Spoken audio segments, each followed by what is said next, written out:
protagonist sits at a computer in a small room, thinking about living alone like a lone wolf, and his only outlet in a gray life is computer games, which he treasures. Transported to another world, he held the controller and stared ahead without emotion. Yelling comes from the house. Someone shouts that she was misunderstood while she insists he not lie to her, and the protagonist walks with a box, wondering if this is a domestic quarrel. Suddenly, someone asks another person to stand up. Then a girl falls down the stairs and lands on the main character.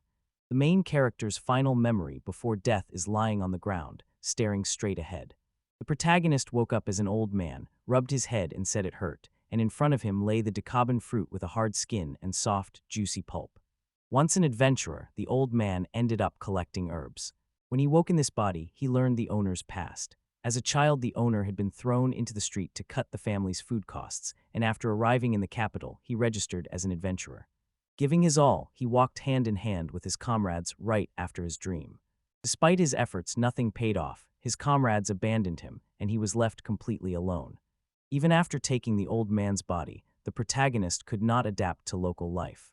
After all, he was an ordinary office worker in his past life, so changing his life here seemed impossible, although he admitted parts of it felt familiar. Holding the controller, the protagonist discovers a unique game skill that lets him play anytime, but only one game is available here.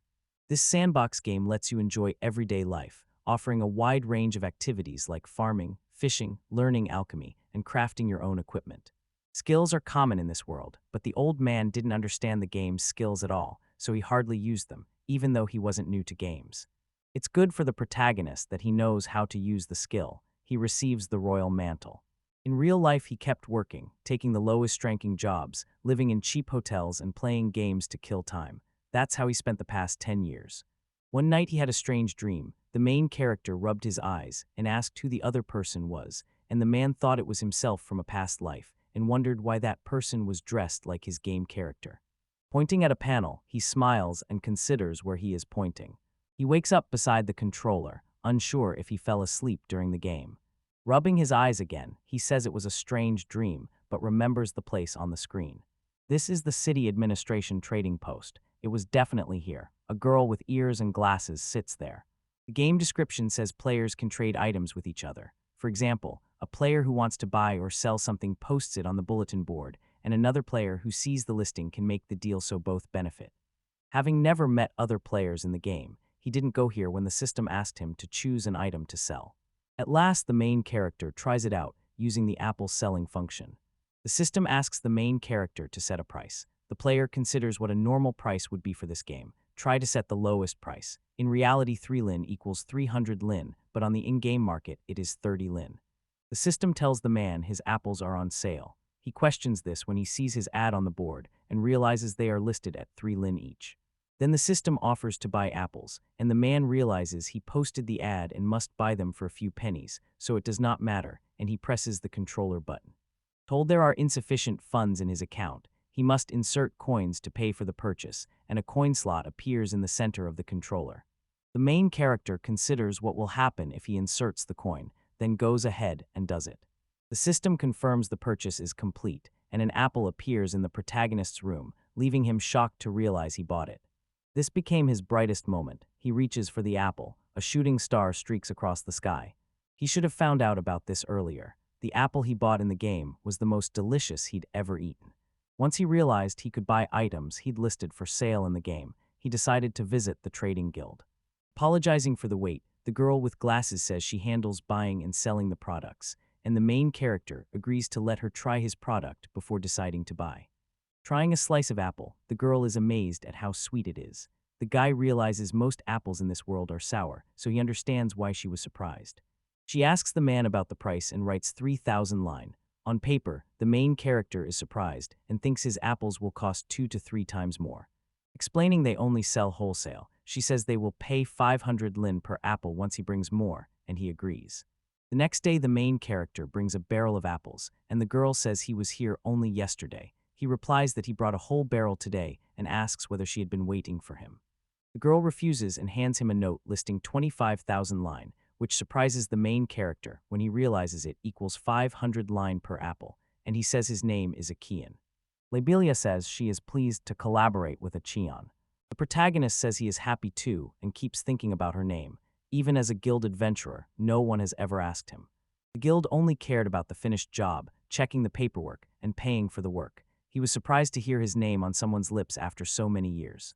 At last, the main character felt he had become a full part of this world. The main character finished quickly and finds sitting in the room boring, so he is thinking about how to spend his free time. Noticing the girl, he thinks this is a common sight on the capital's streets, abandoned like the others, and like the old man before, he still could not help them in any way. Today, the main character hands apples to the girls and asks if they want to try them. The main character asks how long they have been living here, whether they have a shelter to sleep in, and if they are living right on the street. Thoughtfully, the man tells the girls that they should then become adventurers. They finish eating the apples. The protagonist sent them to the registration guild and personally bought them the cheapest equipment. Watching them gather grass, he thinks that although the work pays only pennies, it will let them earn a living. They can eat well and cheaply this way and rent a room here. The main character wishes them good luck and the girl turns to him. All three thank him happily, and the main character is surprised to realize he hadn't even noticed the three girls. Life improved for the main character. After discovering what his skills really are, he brings apples this week. She thanks him for his cooperation.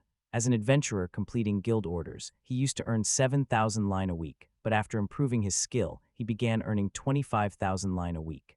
Abandoning the adventurers was an option, but he isn't that kind of person. Staying home all day and doing nothing makes him comfortable. He lives in the capital's cheapest hotel, and the room is only available until morning, so staying during the day costs extra. Considering buying his own house, it's better to save for now because apple prices can fall without warning. If that happens, he will have to become an adventurer again, so he knows he must go to the forest. A large forest near the capital attracts adventurers who often come to gather medicinal herbs, and a bag of herbs is worth 1,000 lin. You can go deeper into the forest to gather herbs to sell to alchemists for a tidy sum, but you risk encountering monsters, and that's what he wants.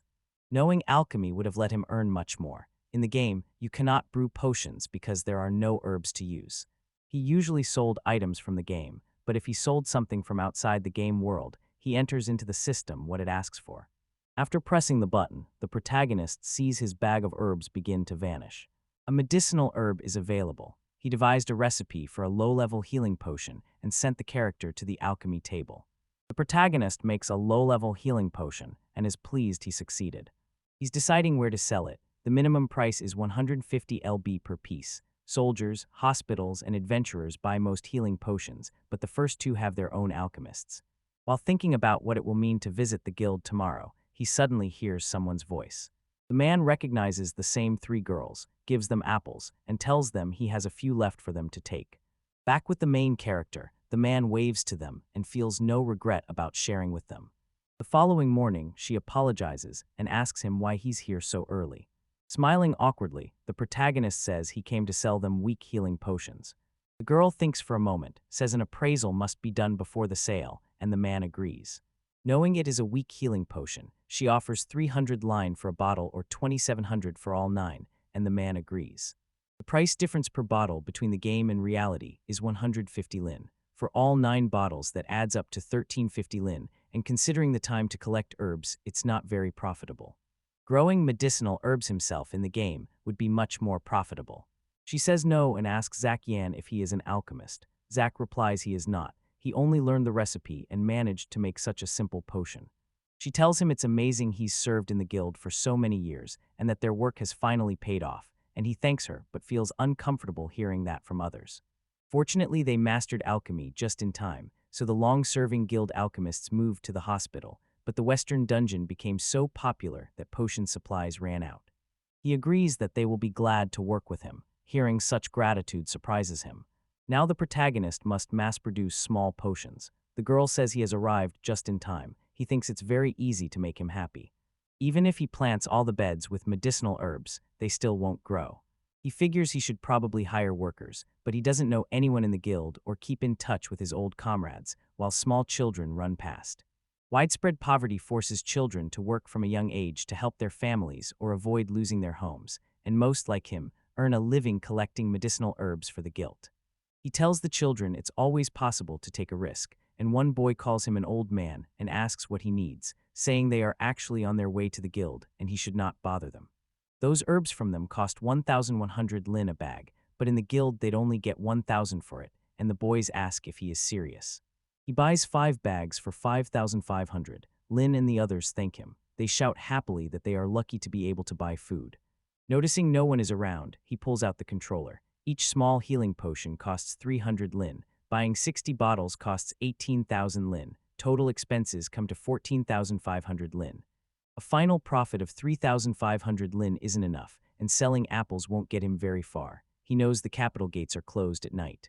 Sitting by the fire at night, the main character realizes he has been playing the game so long that he has completely lost track of time. Thinking about eating, he could try cooking in the game. You can create not only objects but also food in the game, but the character cannot eat it because it is only decorative. The main character understands it is like a restaurant display sample. Still, he has to try, so he eyes the classic Asian lunch for 300 lin and decides to add 2 meat sandwiches because one lunch won't fill him, and when the system asks to confirm the purchase, he agrees. He watches in surprise as everything he picked appears in front of him along with the sticks beside him, and he says bon appetit to himself.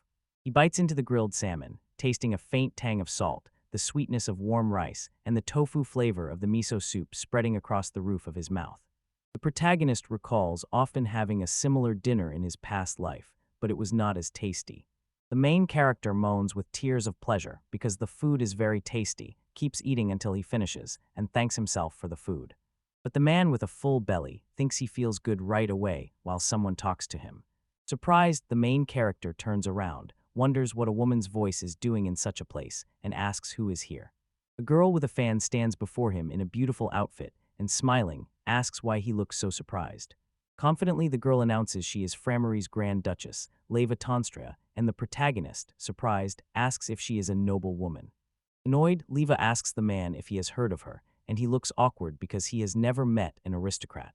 Hiding her face with a fan, the girl says she is the 3rd daughter of King Ru, founder of the Kingdom of Belstein, and sighs that even the citizens do not recognize her. The guy bows and apologizes to her.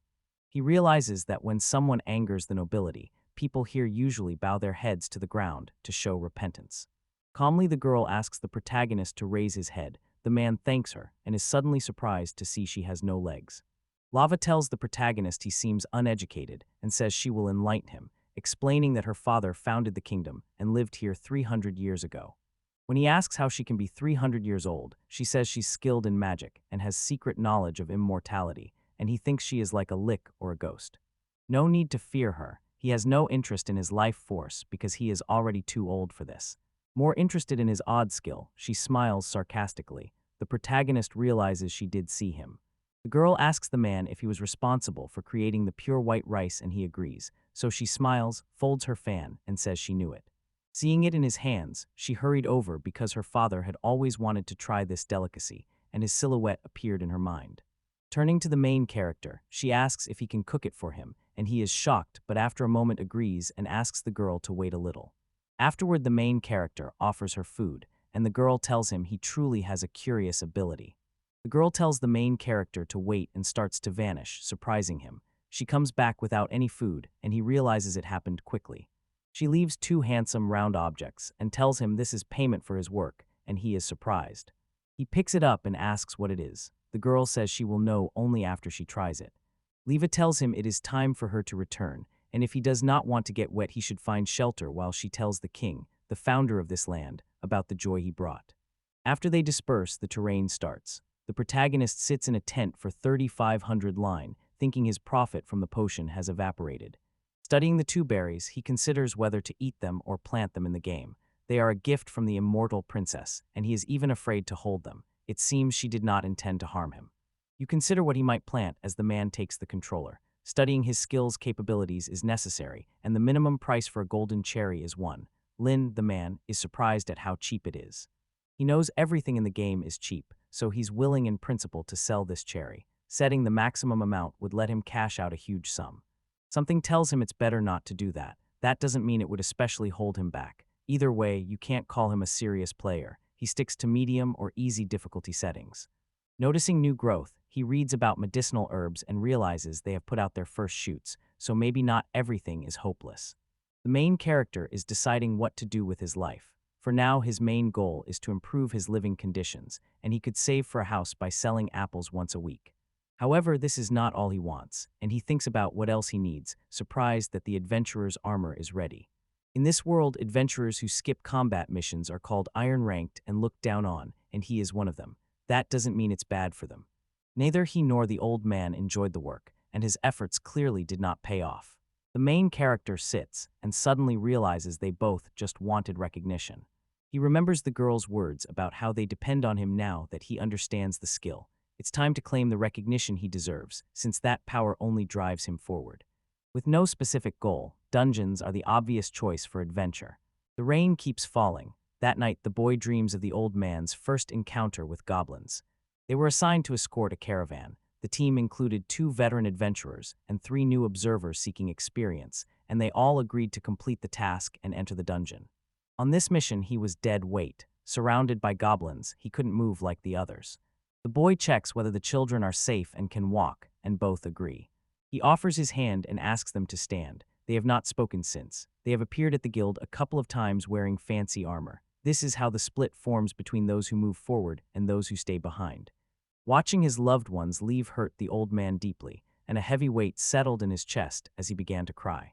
Suddenly he wipes away his tears and with a serious face tells them what else he will show. They are training in a room at the Adventurers Guild training ground, and the protagonist is breathing heavily with a weapon in his hands. He wipes his face and decides he needs a break. A man with an eye patch approaches and greets him. Once an adventurer, he stopped after an eye injury and became a combat training instructor. When he asked the man how he was doing, the man looked surprised. The main character practices alchemy, buying herbs from local punks to brew potions, and he knows he's been exposed, doesn't watch his surroundings, and they're watching him closely. Being an alchemist, he cannot see any reason for combat training, and the main character awkwardly answers that he decided to remember his youth. Suddenly he laughs, and the main character angrily asks him not to laugh. Apologizing, he says it's too funny. The door suddenly creaks open. The protagonist turns, surprised and bewildered, and sees a blonde girl in armor. The protagonist asks the one-eyed man who that is, and the man says he doesn't know either, but from the way they look, they don't seem like newcomers. He suspects the sword cost a lot, so she may be from a noble family.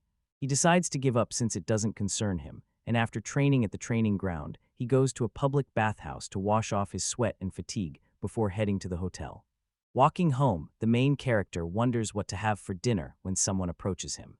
The children tell him they picked herbs today, and the protagonist says that's great and asks whether all the bags are for sale, which the children confirm.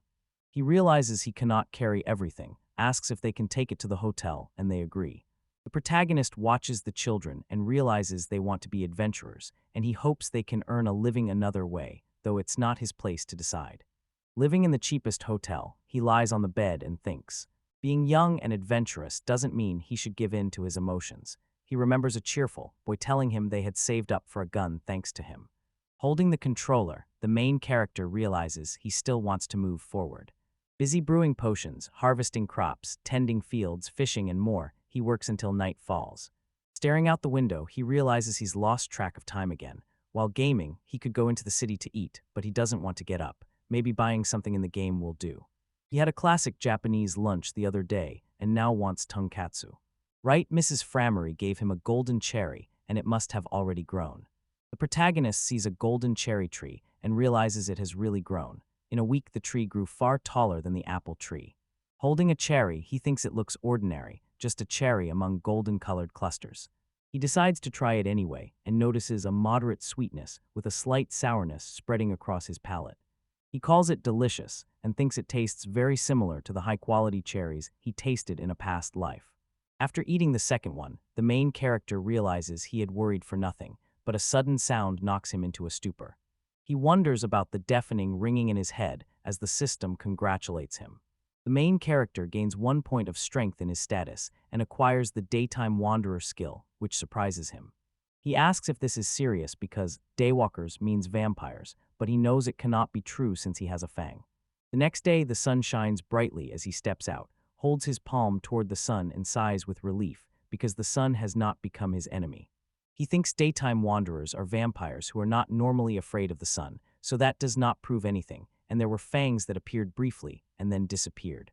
He must go into the forest no matter what and find Mrs. Fremery, so he looks across the field and sees far too many people, perhaps because the pouring rain made medicinal herbs sprout everywhere. The protagonist finds the spot in the forest where they met Ari, calls her name and asks if she is here, and then something unexpected happens. Knowing she visited him at night before, he thinks she might try her luck after sunset. Apologizing, he wonders whether she really cannot be found. Without warning, the girl with the fan reappears behind the main character and asks what happened, causing the main character to scream in fear. The girl complains that he called her himself and now squeals like a pig, showing a bad attitude, while the main character apologizes, saying she just appeared from behind so he got scared. Letting the situation go, she asks why he called. He decides to tell her everything. She laughs hard and the main character says it's not funny because her gift turned him into a vampire. The girl says it's called God's boundless love, and when he eats it, he can give people many gifts. The gift can either slightly strengthen the main character or grant a rare skill, but the man insists that is impossible because a vampire is a race, not a skill, and the woman says it will be hard to explain to him. A glowing magic circle appears above the girl's fingers, and the main character stares at it in shock while the girl tells him to accept it. Flashes appear around his hands, so the main character asks what she just did, and the girl immediately admits she gave him magic, which shocks him. Calmly, the girl asks the man to say the word assessment out loud so he can see everything for himself, and the main character agrees, holds out his hands, and says the right word. A table appears showing his name, race, stats, a list of his skills, and a spell. Shocked, he watches it vanish, and she decides to tell him something about his stats. Suddenly she laughed and told Isekai'D they were simply worthless. The mana lasted only long enough for 1 minute of the assessment. Her laughter continues and the protagonist feels hurt hearing it. Then she asks him if he sees it. He still treats people, and his vampire abilities are seen as a skill. Her expression turns serious. She confesses to him that he has nothing to worry about, and he looks at her in surprise. He no longer had to spend his nights feeding only on blood, so relief finally came, and after a tense day, he could eat normally again. The girl asks him to pay for her father's meal since he's about to start eating, and the main character agrees. Isekai'D makes a tonkatsu lunch. The girl asks him to accept her advice and kindness, and when she offers to pay half of the meal, the protagonist is shocked. She tells the young man to train hard and build his body and spirit, saying he will one day join her entourage. Then she disappears, and the main character realizes he has carved out a place for himself. The main character also noticed that Mrs. Fremery had left again. The main character eats and says it is very tasty, enjoying the delicious pork alone to the sound of rain. His world went on as usual thanks to the golden cherry. His stats kept rising but could not match the instructor, and another man looks at the kosher statistics and thinks he is strong. Never expecting to be so strong, the main character thought he'd just sell and eat cherries when someone apologized and asked him for a minute. An armored woman shows a wanted poster and asks the man whether he has seen the fugitive. He realizes she came by their place the other day and is surprised that the bounty on the head is so large, with so many zeros. The 5 million shocks him. The girl asks the guy if he saw him, but the main character denies it and says he was only surprised by such a large reward. The girl realizes she's saying she'll pay anything just to find him and make sure he remembers his face. The main character felt he had seen him somewhere, or maybe not, have him brought to her alive or dead. She will pay well for any information about him. He asks what he did that has her looking for him. Growing angry, she confesses that the man killed her older brother. Excited, the main character understands the girl and says that's it, ending their conversation. The main character admits he is afraid, dwells on revenge for his brother like a scene from a historical novel, had no ties in his past life, and in his new life had no family or friends, so he feels no affection for anyone. He could try to connect with someone, but seeing her sad face, it might not be worth it. No one would want to get involved with an old man like him, so to distract himself from those thoughts, he went to look at the orders on the bulletin board. Though there may be many tasks, you'll mainly collect items or help clean. He also wants to accept escort or monster hunting jobs in the dungeon, but he is not strong enough yet. A stranger approaches the thoughtful protagonist and asks whether he is looking for a job, saying they have not seen each other in a long time and leaving him confused as they ask if he remembers them. Suddenly, the protagonist recalls the Wind Blade. Long ago, he worked part-time for this band of adventurers, carrying equipment and trophies. He asked if they had returned from the dungeon. The fair-haired man answered confidently. They decided to take an easier job that paid little but would let them rest. He considers splitting it among five so each gets 9,000 lin and arranging an escort for the caravan, and the protagonist is told he is cautious and should go with them with a surcharge for dangerous conditions. The protagonist realizes what they wanted from him. They don't have enough people, so they want to take him. He suspects they only asked him because they'd worked with him before, and that otherwise they'd have chosen a stronger adventurer, which leaves him with mixed feelings. Instead of staying to quietly earn money by selling, he wants to test his skills in action, and since he won't be going on the mission alone, he agrees to join them. The man says he'll tell the administrator they're taking the order, and the main character thinks 9,000, just for an escort with strong fighters, sounds like easy money. They agree to meet at the gate tomorrow morning, then say goodbye while waving to each other. Before leaving the city, it's worth selling the new goods at the trade guild. The main character brings a cherry and asks how it is. The girl in glasses says she's ready to buy one bunch for 2,000, and Lin, the main character, is shocked that it costs 4 times as much as apples. The girl quietly tells him that his apples are popular with the nobility and merchants. She assures him grapes will upend the market. The main character understands. She says goodbye to the main character, and he realizes that people from the upper class are buying his apples. After that, he bought provisions, stocked up on medicinal herbs, and warned he would be away from town for some time. Putting together a hamburger, fries, and a cola as a combo meal, he realizes he can relax. Drinking cola, he savors how good unhealthy food tastes, especially after 10 years of quitting, but you should not eat it in front of others. After finishing his drink, he hears sounds and realizes the girls have returned and seem to have taken an order to copy books. Book printing is primitive here, so books are very expensive, which is why census work pays fairly well. He tried to remember at least a little of the local language, but as an old man, he had never really been taught to read. The main character suggested the girls accept other orders to test themselves and their knowledge, and they were then ordered to copy a book, which made him very proud. He's convinced he's fully ready for tomorrow, no matter what. In the game, he crafts weapons and gear for NPC adventurers, who kill monsters and bring back materials he uses to craft more. After years of playing this game, he has accumulated a mountain of great gear, and since he does not know what awaits on this trip, he will skip bringing 2 rare items and stick to reliable equipment to keep him alive. He says everything is ready. Before bed, he will eat the golden vision. As usual, the sound in his head when he eats it bothers him. After eating it, he thinks it's time to sleep, and in the morning he comes to the meeting and speaks to him. They tell him he has good armor, and the protagonist thanks the man awkwardly. The man offers to go to the caravan, and the protagonist agrees. A man says he has arrived, and that the caravan has 2 carts. The protagonist thinks the emblem seems to be from a well-known store. Usually a caravan carries many goods to another city, but only has 1 barrel. The blonde boy tells the coachman the Wind Blade group will be joining them today. The coachman says he was waiting for them. He says since they are here they can go and climb in, and the man thanks the coachman. The main character still wonders why they hired a whole squad of adventurers to transport a single barrel and what it contains. Suddenly the coachman spots something and asks a Cheon whether it is really him, identifying himself as Vizar and asking if a Cheon remembers him. The main character is surprised to discover that Vizar is his comrade, or rather his former comrade. After that caravan escort mission, Visa became a successful young adventurer. The boy asks Visa why he is here. He says a lot has happened, shows his prosthetic leg, and adds that he will no longer adventure with someone like him. A furious man yells at them to stop talking because time is money, and they apologize with a smile. The man orders the protagonist to go to the carriage. The protagonist accepts the order. The protagonist thinks Vizara left the adventurers after losing his leg. They set off, and the protagonist watches from the carriage, while someone tells him not to overthink it. They tell him they know this one-legged cab driver. The protagonist realizes he is an archer from the Blade of the Wind and answers positively. The archer holds out his hand to the main character and asks him to look. All the fingers on that hand were lost in a dungeon battle. Fingers are everything to an archer. Spending all his savings, he had them reattached. Not every adventurer can afford that, and he was lucky to find any work. The archer reports many people are disabled after going underground, a common hazard for adventurers. The protagonist realizes the other person is trying to comfort him that way and admits he still envies them for being able to go into the dungeons because it is an incredible experience. Smiling, the archer tells him he sounds like a little child, and the main character laughs.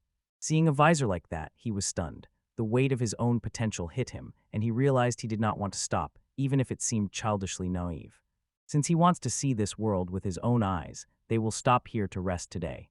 After they set up the tent and ate their dry rations, they began assigning guards. The fair-haired man asked if anyone would stand guard through the night, and they agreed. The protagonist realizes that even if goblins are coming down from the mountains, monsters are not the only problem, and more than one issue needs attention. The senior adventurer who went with him on that mission taught him this wisdom and urged him to remember it carefully, telling them to rely on all their senses when they leave the city gates: sight, hearing, smell. The main character is asked to lift his head and look at where he is, and he agrees. On hearing the sound, the main character looks away and tries to figure out what that strange noise was.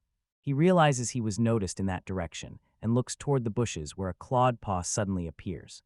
Several creatures with pointed ears and long noses are already there, and the main character realizes they are goblins.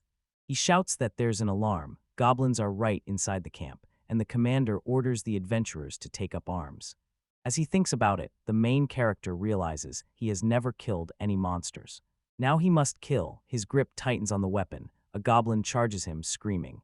The main character pierces the goblin and realizes what he has done. More goblins move toward him, and the protagonist swears as he realizes he is surrounded. An arrow flies into the goblin's head, surprising the protagonist, and the archer smiles and tells the protagonist he is doing well. After that, the archer smiles and tells the main character he will support him.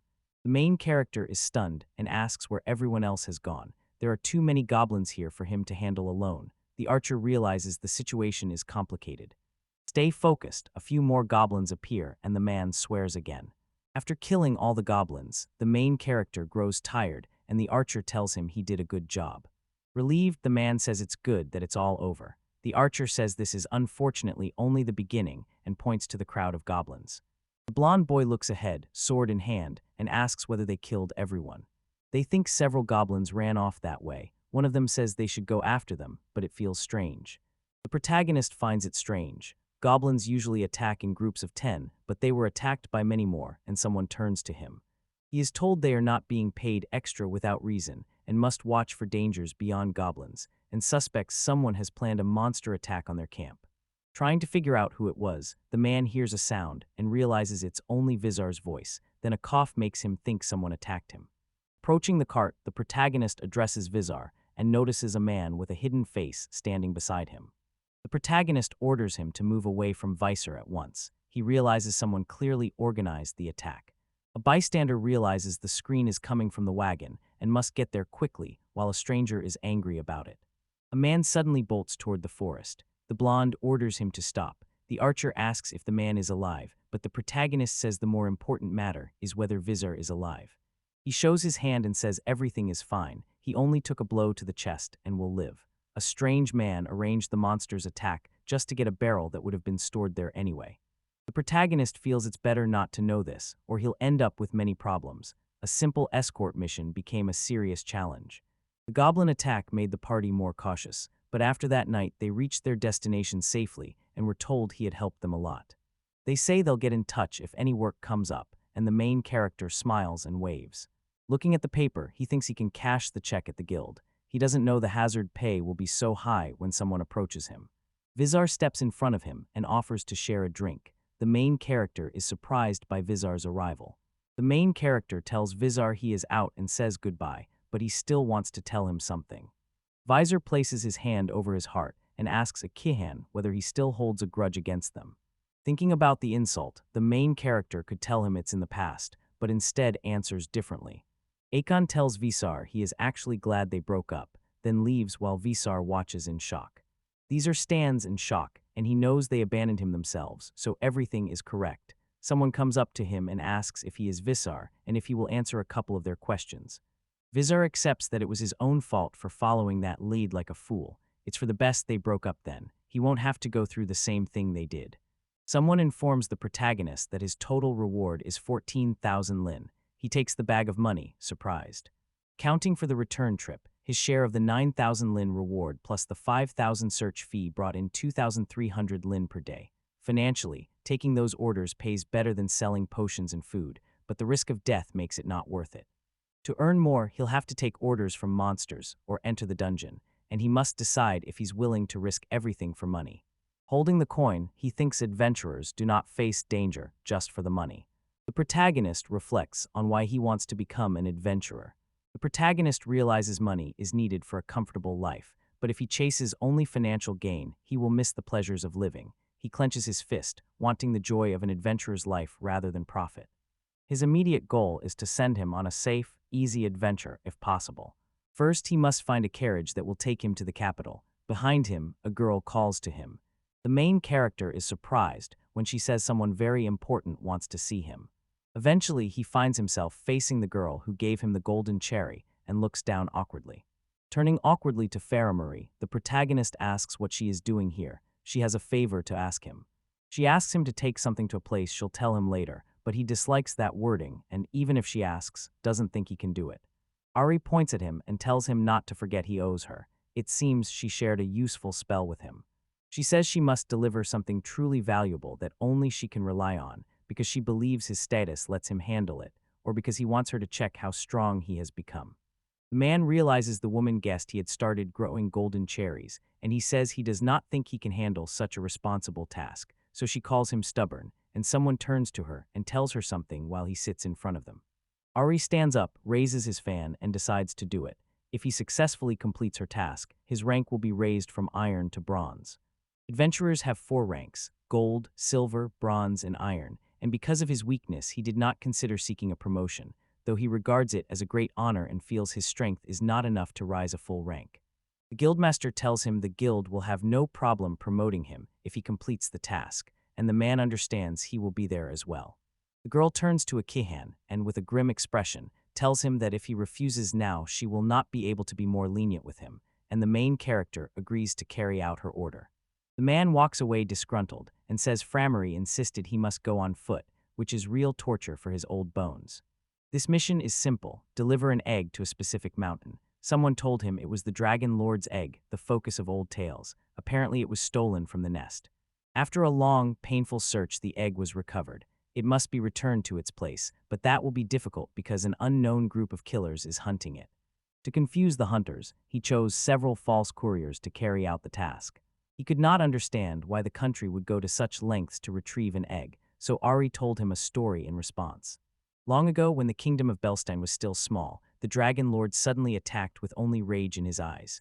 Ru, the kingdom's founder, fought the dragon for 3 days and won. King Ru chose to spare the Dragon Lord instead of killing him.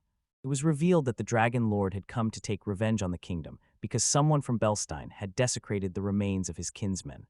After hearing why he was angry, Ryu suggested finding the culprit and bringing him to justice. In exchange, the Dragon Lord would personally deal with anyone who harmed their kin, but if his kin harmed others, those victims would have to deal with it themselves, so King Rao and the Dragon Lord made an agreement. After that, the dragons left these lands alone. Both sides suffered losses, but those hardships made them stronger. As her father used to say, the earth hardens after the rain. The main character realizes the kingdom's ancestor was Japanese. A Japanese proverb says hardships make people stronger, which explains why the king wanted rice. The country's ruler, a beautiful mortal daughter, and a whole heroic story came from the same world, yet each followed a different path. The man climbed the mountain, filled with envy. The hero keeps going after 2 days on the road, and still feels someone is watching him. Feeling very tired, the main character decides to sit down and rest despite what was said. He felt no fatigue thanks to the daytime wanderer skill, did not need sleep, and could sense someone nearby. He would like to finish this as soon as possible, and, in addition to delivering the egg, was given another task. Mekyon would act as bait for assassins sent by a criminal organization that wanted the egg for themselves, and then knights would capture and interrogate them. Still anxious, he couldn't sense the knights, and the killers had not managed to get rid of them, so he kept getting more anxious, and the feeling stayed with him even as he reached the foot of the mountain. Looking up, he realizes that if he'd done this earlier, he would have wasted far more time on the road. Eating golden cherries every day has paid off. The protagonist trusts his current attributes and knows that despite a slight increase, his luck remains at the bottom. Suddenly, 2 armed men speak to him. The swordsman tells Akihan to hand over the bag if he wants to live. Suddenly, the protagonist realizes he has a bounty on his head. He saw him in the carriage last night, and when his partner calls him the famous Bloody Blade, he tells him to shut up. Surprised, he realizes Ban is the name of his former comrade, the strongest among them, and wonders if it could really be him. At first, the main character thought he had become the strongest adventurer, but now it is clear who he really is. Suddenly, Akiana is startled by something, and Ban stabs him with his sword and tells him to shut up. Angrily, the guy tells the main character that he knows nothing about him, and then something unexpected happens. The main character falls to the ground. Ban's partner asks whether he killed him. He says he did, offers to take the egg and leave, and they killed the men in armor, though others may have followed. Opening the bag, they found only grass and realized they had been tricked, and though he looked weak, he had reached the mountain faster than everyone else. Reports said Ban was useless and remained so. It was foolish to think he had been trusted with anything valuable, and they said he started selling healing potions. Ban realizes it and says he was wondering why his leather armor was so good. He could have stayed mixing his herbs, but instead he turned on the hero, and that got him killed. The boy laughs and says they should leave. They still have to look for the egg. When the system signals an emergency, the daytime wanderer's skill activates automatically. Suddenly, the protagonist moves his hand, his fang protrudes, and he says he wants blood. The killer snapped the obvious. The person they were chasing had absolutely nothing on him. One of the murderers, shocked by their complete failure, spoke bitterly and in disbelief, saying they had spent so much effort and got from the man only salt and a key. The agitated man angrily accused the other, saying that stealing the egg would have prevented all the problems. He blamed Vizar, claiming Vizar had leaked the information, backed out at the last moment, and tried to stop him. The interlocutor replied with cold sarcasm, implying the Bloody Blade Ban hadn't had any luck lately. Before he could finish his last sentence, his head vanished from his shoulders. Bloody Blade Ban stared at the remains of his interlocutor. His eyes went glassy, and his pupils narrowed. He managed to force out a single question. Kyung's reply turned into outright mockery, as he laughed loudly, mocked the young man's face, and contemptuously called him a bad man. Pretending surprise, the protagonist taunted that his opponent did not even know what bad man meant, while his former comrade, choking with rage, could barely shout a threat. Cheon finally dropped his mask of politeness, saying bluntly that the man before him blamed others for all his failures while he was up to his ears in his own affairs. At the last insult, the young man snapped. He shouted that he would cut off his head right away and raged that such a monster had no business teaching him. In response to the furious threat, the mocker sneered and insisted his opponent repeat his words and say exactly what he planned to do. The experienced man, unable to contain his anger any longer, tried to shout as he rushed to attack, activating a combat skill called Instant Step. The warrior reacted instantly and mockingly, as if pointing out the enemy's confusion or slowness, sarcastically suggesting he planned to run at such a crucial moment.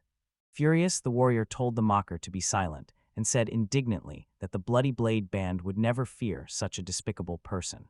The scoffer retorted that the real villain was the young man himself, who kept giving up, and sarcastically said he could not imagine how hard the climb to the top of power or success was. The former comrade went on, saying that to survive you must take the dirtiest jobs just to get by, and that any mistake can destroy a career or cost you your life. The protagonist interrupted him and decided to finish his long emotional story. Coldly and with complete indifference, Akon said he had absolutely no interest in this whole man drama. He meant to answer something else, but the thought never formed before the protagonist spoke, and Akiyuan answered bitterly that they had abandoned him and had chosen their current path themselves.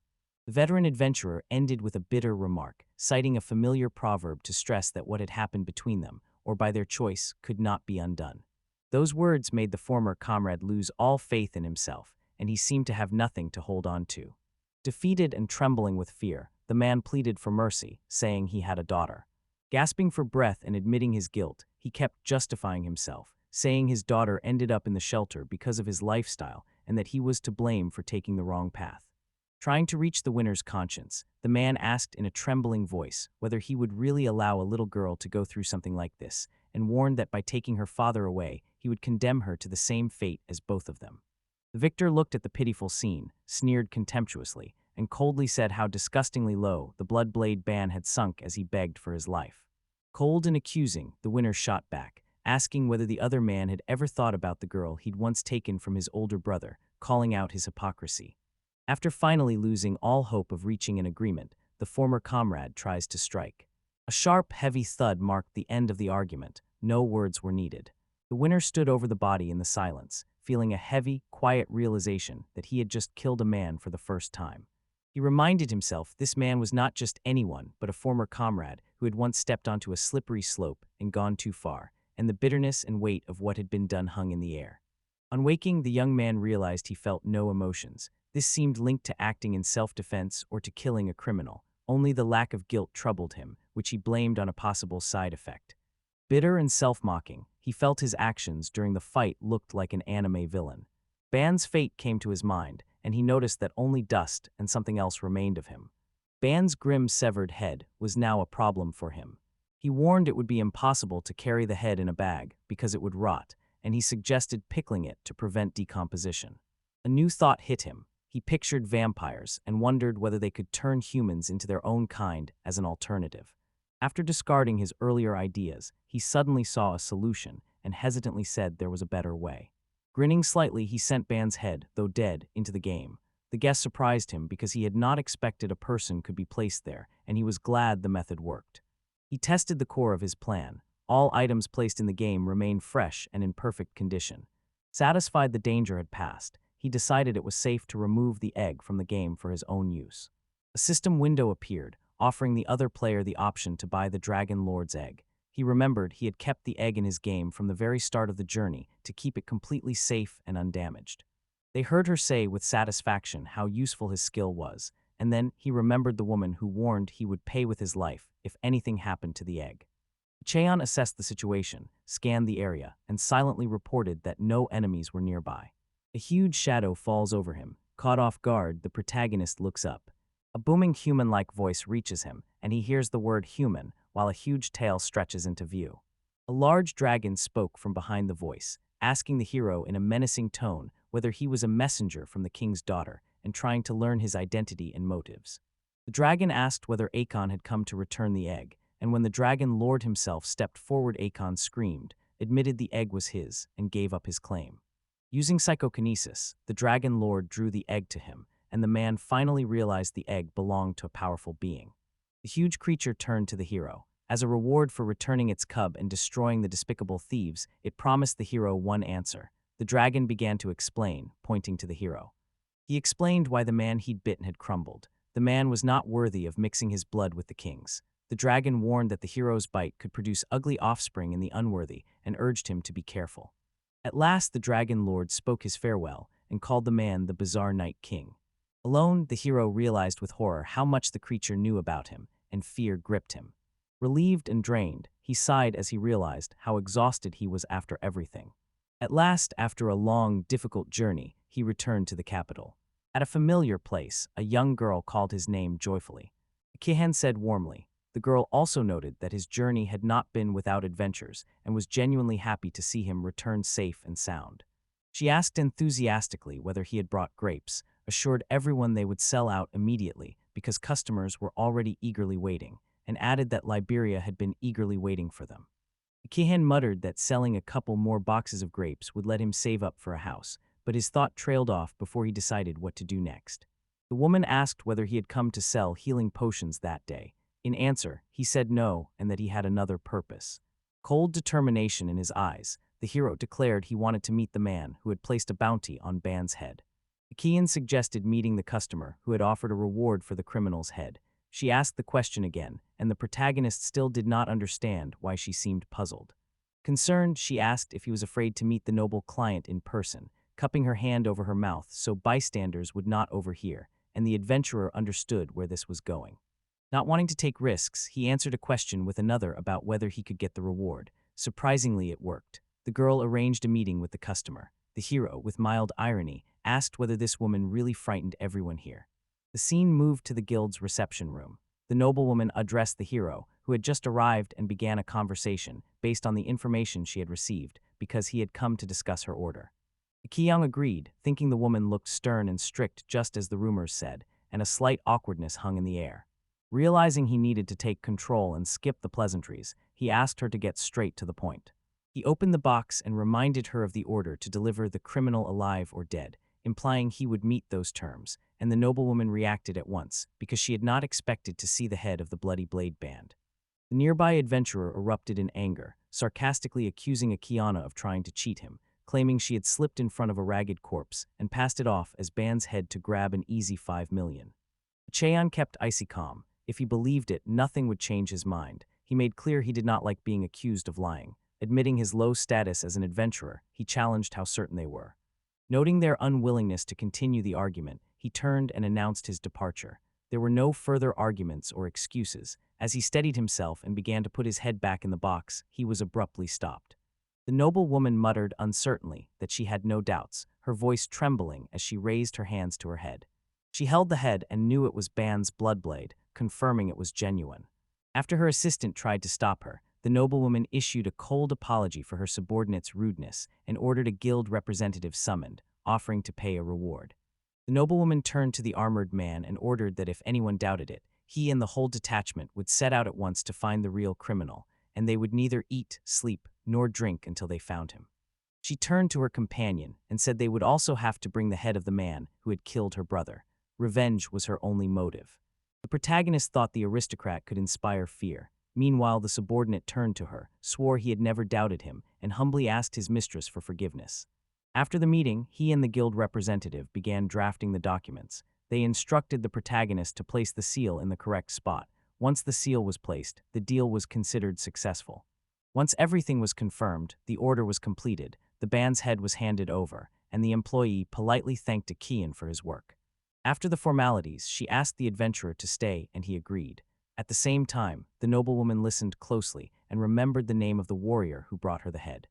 Isekai'D stayed calm and briefly asked the noblewoman if she had anything more to say, making it clear he was listening attentively. At last, the noblewoman introduced herself warmly as Zela bowed, and thanked him sincerely for killing Bloodblade Ban. The warrior was taken aback by the moment. Such behavior was unexpected from a noble family. The employee admitted she did not expect Isekai'D to fulfill the order. Isekai'D replied with mild irony that he could have said the same, and added he was surprised she was doing more than just inspecting the goods. She modestly explained that she was not the only one available to work today, but the other employees were unavailable. She said calmly that criminals' corpses could be seen as food products, causing confusion. The employee quickly eased the tension by saying it was a joke, while Isekai'D silently lamented being surrounded by such intimidating women. Adopting a businesslike tone, she urged Isekai'D to cash out a large sum right away because it was inconvenient to carry, and he was asked whether he had any plans for the money. Noticing his uncertainty, the employee eagerly offered to give him some sound advice. She offered to open a financial account in their trade guild, assuring Isekai'D they would keep his funds safe. Isekai'D realized the whole conversation was a subtle ad for the guild's banking services, and despite some confusion he smiled and agreed, deciding it was a good option. Her face lit up when he agreed. She assured him enthusiastically that it was a great decision he would never regret. Pointing to the documents, she said he only needed to sign in 2 places. The main character remembered something. After focusing carefully, he finally remembered. He wants to invest in the orphanage, intends to use part of the funds for it, and asks the employee to help him. Isekai'D told himself he felt no remorse for killing Ban and remembered Ban's words that his daughter lived in the capital's orphanage, which confirmed his decision. After handling his affairs, Isekai'D completed his evening routine, spent the remaining 100,000 line at the game, and soon returned to the hotel. At the hotel, the young man felt a slight unease and decided to check what was happening to him, mentally preparing for an inspection. Ready and expecting the outcome, he said assessment. The system window's familiar interface filled his mind, confirming his suspicions that he did have new skills, including game, daywalker, instant, and silent step. Flash step caught his attention and reminded him that Ban had a similar skill he first noticed when his own footsteps went silent. The idea of gaining skills at the cost of someone's life disgusted him. Refusing to turn people into dust, he began thinking about using his day walker skill to steal other people's skills. Lying in bed, trying to make sense of what was happening, he couldn't tell if it was a blessing or a curse, and the most important thing was that he finally understood what was happening to him. Isekai'D's thoughts were interrupted, and he realized he couldn't concentrate on sleeping because he was either too tired or too overloaded with information to fall asleep. Fatigue and the need for rest led him to the idea that alcohol might help him fall asleep and forget, and with that thought, he decided to go outside. The game's interface let him buy only tea, juice, or soda, so to drink alcohol he had to buy it in real life. Thinking about alcohol brought back memories of drunken dreams, the name of a rare fruit found only in the dungeons whose juice made the finest lacquer, and he asked the merchant in annoyance, since those fruits had left the merchant with almost no sales. Isekai'D refused to buy snacks from the store and opted for cheaper food in the game, and the seller tried to persuade him to take dried meat with his drink, saying everything was available, but Isekai'D politely declined. On the way, he wondered if alcohol would taste better with friends. He had planned to sit at a bar and talk with someone over a strong drink, but the bar was empty. Realizing the idea was a bad one, he headed back to the hotel feeling lonely. He realized he could, in theory, make his own wine and liqueurs from the game's stock of grapes and fruit, but he knew selling too many items could draw unwanted attention to himself. A sudden interruption broke his train of thought as he barely dodged a sword swing, the blow so close he almost lost his balance, but his quick reflexes let him save the glass bottle of alcohol. At first, the protagonist thought a maniac had attacked, but when the attacker began accusing him, calling him old, and saying the speaker had been expelled because of him, Akon immediately realized it was Lady Zella's subordinate. Confused, the young man could not believe this man had been kicked out just for having a tryst with that woman. Realizing the danger, he turned into a deserted alley to avoid prying eyes, angry that he was being blamed for someone else's shameful behavior, and shocked that the person now wanted to kill him. Furious at the young man's attempt to escape, the pursuer saw the warrior running and ran after him, shouting for him to stop. Turning the corner, the young man confronted his attacker with surprise and disdain, calling him an old man, but it was already too late to act. Back at the hotel, the system window displayed the player's profile, now showing a new skill called provocation, and the protagonist felt uneasy with a small horror filling his chest. Bitterly, the young man admitted he was to blame for what had happened, since he had chosen to test his theory in practice, but he was still overwhelmed by a sense of injustice and annoyance. Acting on that thought, he transferred the remains into the game. The system reacted unexpectedly. A recipe for a new type of fertilizer appeared. The result only made him more uneasy. Horror and disgust over what he had done ruined his mood for drinking. At last he was convinced. His skilled daywalker did let him steal other people's skills, but the price of that knowledge was too high. A thought struck him, and to avoid leaving the alcohol in the middle of the hotel, he decided to bring it to his gaming space. A system window popped up in his game, with a new task asking him to find a way to make alcohol, and it said he could check the details at the task desk. Surprised, after 10 years of playing the game, he seemed to have completed every available quest, and had no idea where this new assignment came from. It was clear what to do. Build a winery near your mansion to get recipes for different alcohols, but the materials had to be specific. The young man thought fast. Getting those resources through the game systems was impossible. That meant acting outside the game to finish the task. The realization hit him with chilling clarity. He had to go underground. It filled him with both fear and determination. A few days after getting the new task, the young man went back to selling potions and fruits and resumed his training, sometimes giving the leftover fruits to 3 girls he knew. Frustrated, he admitted he should have started the quest much earlier. The realization exposed his shortcoming. Without a clear deadline, he kept putting things off. Regret rose in him as he realized he should have acted sooner, but the moment was lost.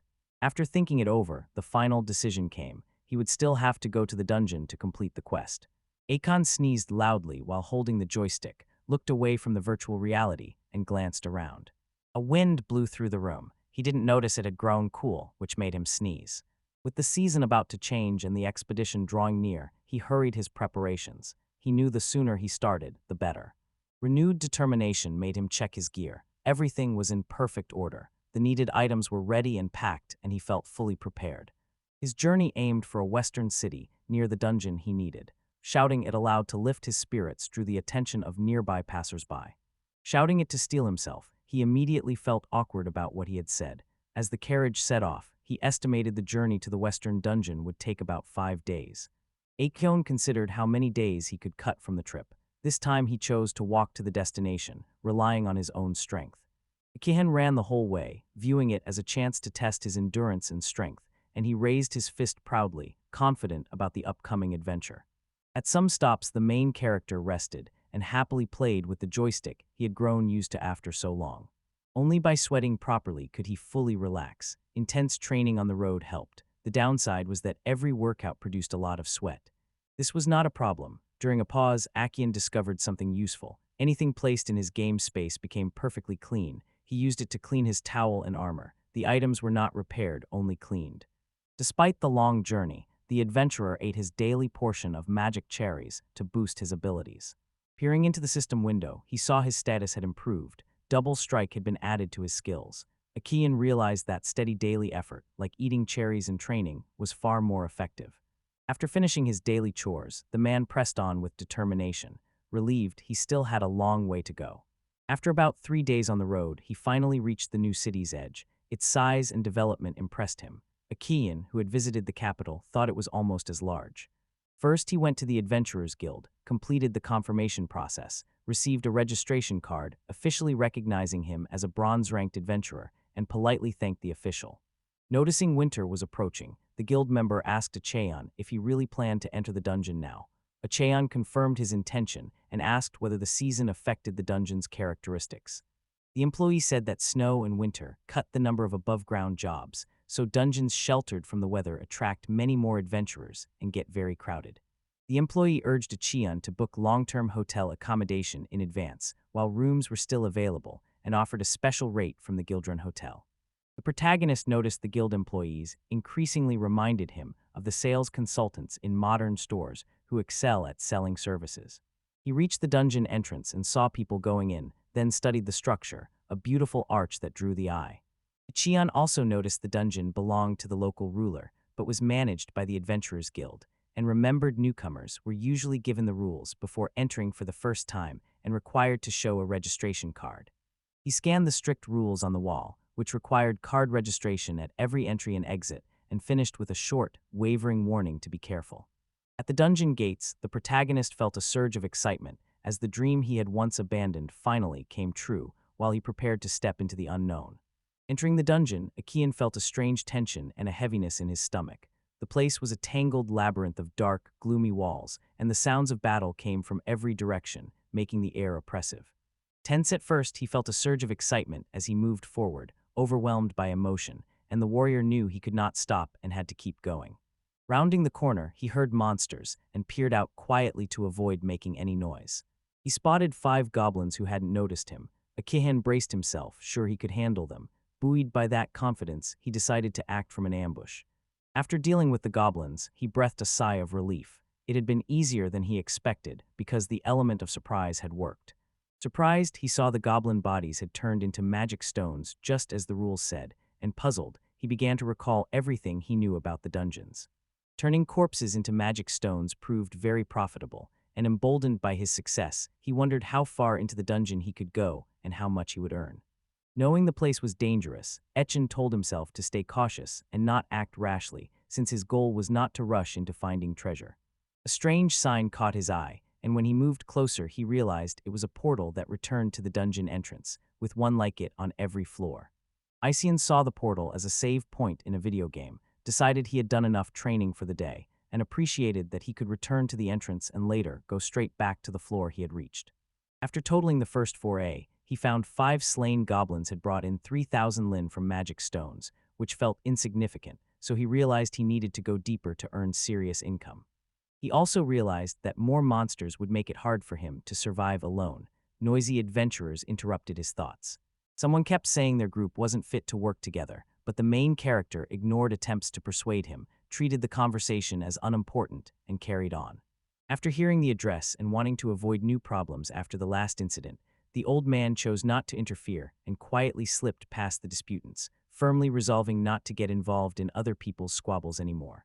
A desperate scream for help reached the young man, and despite wanting to avoid trouble, he felt someone hiding behind him. One attacker shouted that nobody had asked the warrior to step in. The protagonist, annoyed, wondered why he kept ending up in these situations. He only realized the people he was protecting were already gone. Angered by the interference, the aggressor pounced on him and shouted that if he wanted trouble he would get it in full. Achaean said bitterly that he had not even been given a chance to speak. Seeing things were getting serious, he caught the incoming fist to stop the blow and tried to calm the attacker, suggesting they part peacefully. Realizing his strength was no match for the grip on his fist, the attacker had to clear his mind and retreat. After the conflict ended, both sides pulled back, and the protagonist was relieved that at least one person had listened to him. Achaean returned to the inn, ate a light supper, and went to bed early to prepare for the next day in the dungeon. Admitting how tired he was, sleep quickly overtook him, and the carefree night passed. The next morning, someone suddenly summoned him. The people looked unfamiliar. They turned out to be 2 girls, a magician and a priestess, whom he had unknowingly protected the day before. They thanked him for his help. One of them said, surprised, that they had already met the day before. The girls admitted, a little sheepishly, that they'd been watching him from around the corner and had made sure he was strong enough. Still tired and disoriented from yesterday's events, the protagonist asked what they wanted from him. The girls introduced themselves as a good team, a magician and a priestess, and invited him to join their group for dungeon trips because the main character's actions had convinced them they complemented each other well. Kihan weighed the girls' proposal to team up. At his age, he felt there was nothing left to hope for, but their talk about the need for reliable protection from the front sounded tempting. Doubt and interest fought inside him. Kihan felt hesitant but refused politely and firmly. The girls remained persistent, focusing on their request to be allowed to go just once. Resigned, Akon sighed inwardly, knowing he was under pressure and could not refuse a second time, so he agreed, which made the girls react with surprise, and they immediately offered to introduce themselves. The girls introduced themselves. Misha, a magician, said proudly that she was the third daughter of an aristocrat and had come to gain experience. The second girl, a priestess, quietly called herself Sis and added that she had grown up in a temple. Misha explained they were magic friends from the same city. She said she was an offensive mage while Sis provided support. Misha added that magic has two attributes, demonic and holy, and the rest come from mixing them. Misha explained that pure magic, also called divine, has a poor reputation in society. The protagonist noted that Sis is quiet, and Misha is the opposite. Meanwhile, Sis decided to ask the protagonist's name. The protagonist introduced himself briefly. An adventurer in the capital, he had recently decided to try new things. The name he gave was Akian. Once they were acquainted, the capital's adventurer suggested going underground. Inside, he decided it wasn't worth mentioning his game. Nisha and the other girls were surprised by his haste. Akian, already picturing himself in front of the group, suggests they wait a minute, and the girls look bewildered. Akon said he was running to the inn to change into the proper gear for the dungeon. On his return, the protagonist apologized for keeping her waiting. Misha said with mild reproach that he had kept her waiting so long and called him uncle.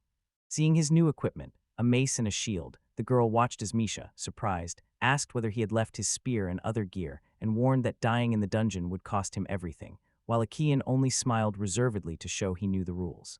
Determined, he said the dungeon awaited. Moving on, he told himself he had stored all his valuables in the game, so the enemies would get nothing.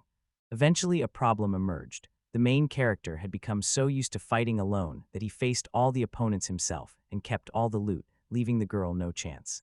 The first minutes of the joint battle felt strange for Akion. Movement was mechanical as he intercepted every opponent. Seeing his mistake, he gave a sheepish apology. Gradually, he became accustomed to working with the team. Every new dungeon floor brought more enemy types and more battles, and their coordination improved. Acheon confidently gave orders, pointed out targets for Misha's fire spells, and asked Sis for protection at the right moments.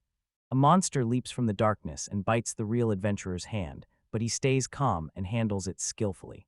After catching his breath from the constant fighting, he looks around and sees the monster's remains, or rather what is left of them, which are magic stones of different properties and sizes. Surprised, Eshin saw how far he had come. He would once have run from such crowds of monsters without looking back, but now he stood firm, and the thought of the coming trials filled him with excitement rather than fear.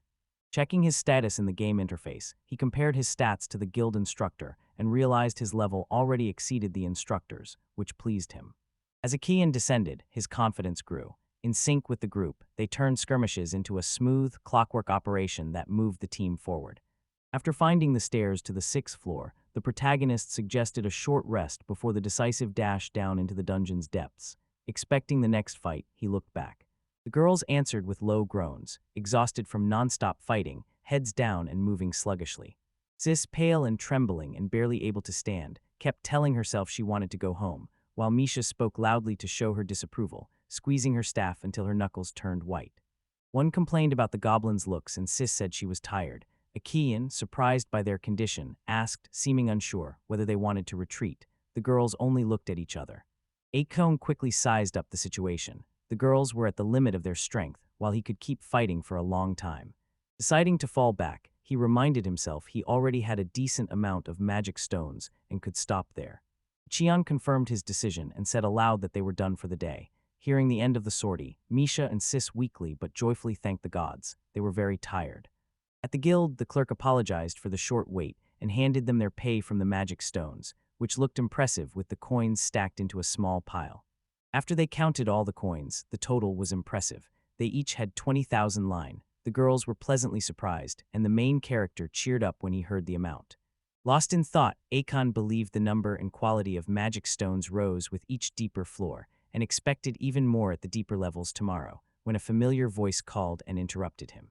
Pleased that it was settled, the girls said goodbye to the main character and suggested meeting again in a week. Their proposal left our adventurer puzzled, and he finally snapped out of his thoughts, replying with a counter-question that showed complete bewilderment because his plans to leave tomorrow had been instantly ruined. The protagonist snapped again, asking why it had to be a week away, clearly expecting an earlier meeting, and Misha asked why he was surprised since a week was not that long. Misha said they needed time to buy magical materials to restock their supplies. After all, mages can't do without magic, while warriors are versatile in both defense and attack. Noticing his continued confusion, she said there were two main ways to learn magic, but since he was not a mage, she acknowledged he might not know those details.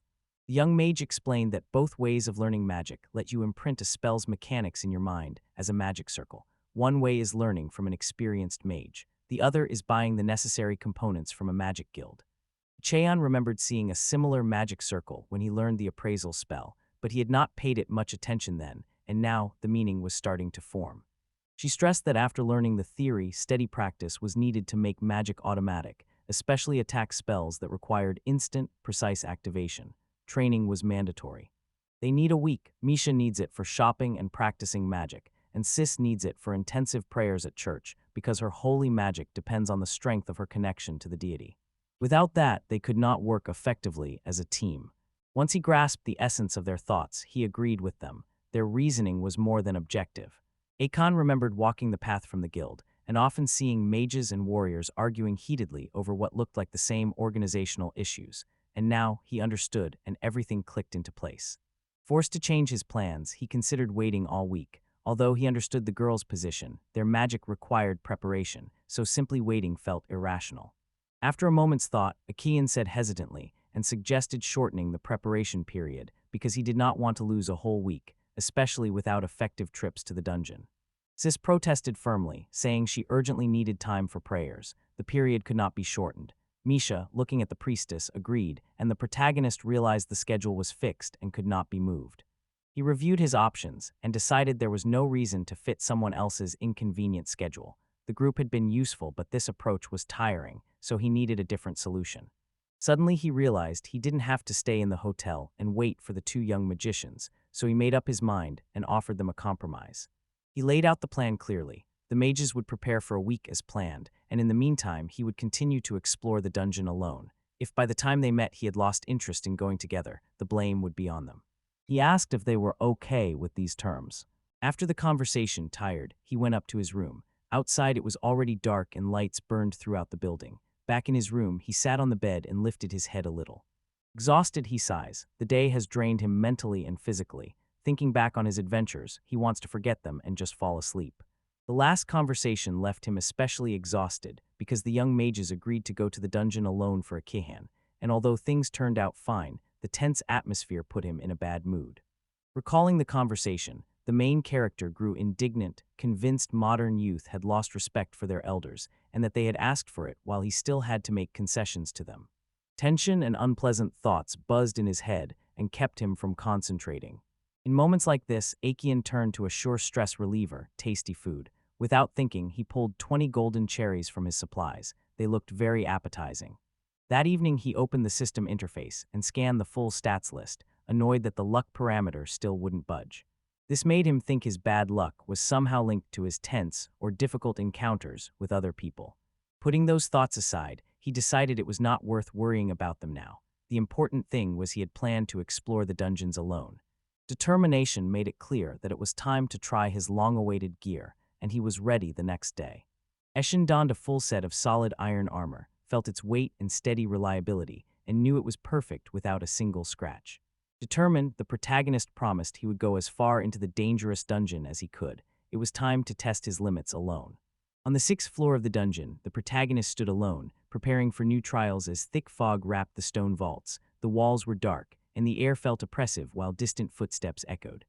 Facing more goblins, he used the instant step skill to dodge the attacks and deliver 2 crushing blows with his mace, his armored gloves gripping the handle firmly.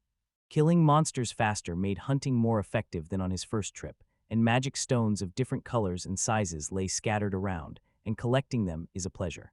After a couple of days in the dungeon, Akon was pleased to find the new mace fit him perfectly. its weight and balance letting him deliver powerful, precise blows that could penetrate even the toughest monster skulls.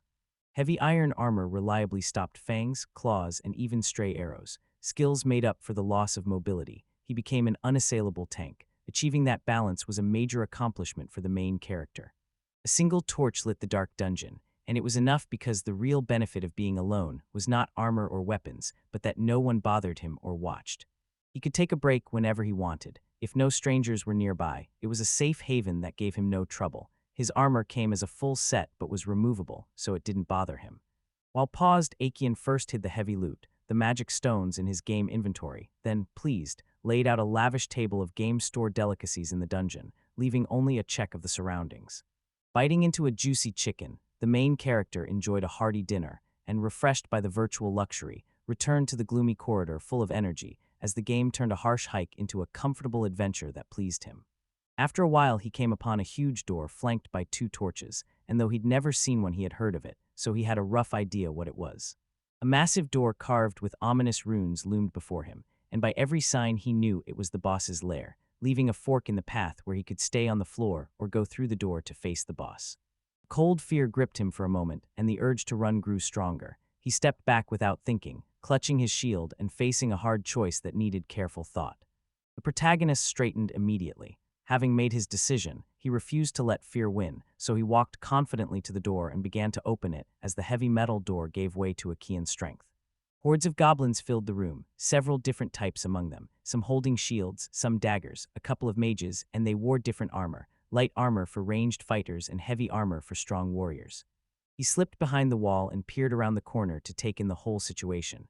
Their numbers were the main problem. With such a horde, it would be hard even for a team, so he began analyzing options to find the best solution. A tense look told him that because this was the boss's room, the goblins had special skills, leaving him to work out how to handle such a large, clearly dangerous group alone, and charging in would be a bad idea. A risky idea crossed his mind. Maybe his Daywalker skill would work on monsters. Until now, he had only used it in fights with humans, and he was unsure if it would work on monsters with different intelligence. With nothing to lose, Aekian set out to test his theory. The experiment could mean the difference between life and death. He accepted the risk regardless of the cost. Focusing on the armor, he activated the Daywalker skill and aimed it at the nearby goblins. The system confirmed the activation, and he reached the point of no return. Relieved, the skill worked and an ominous aura surrounded the protagonist. Aekian felt his armor grow heavy and quickly removed it. Cradling his helmet, he decided it was his turn to attack. Complaining again that the armor was too uncomfortable, he looked down.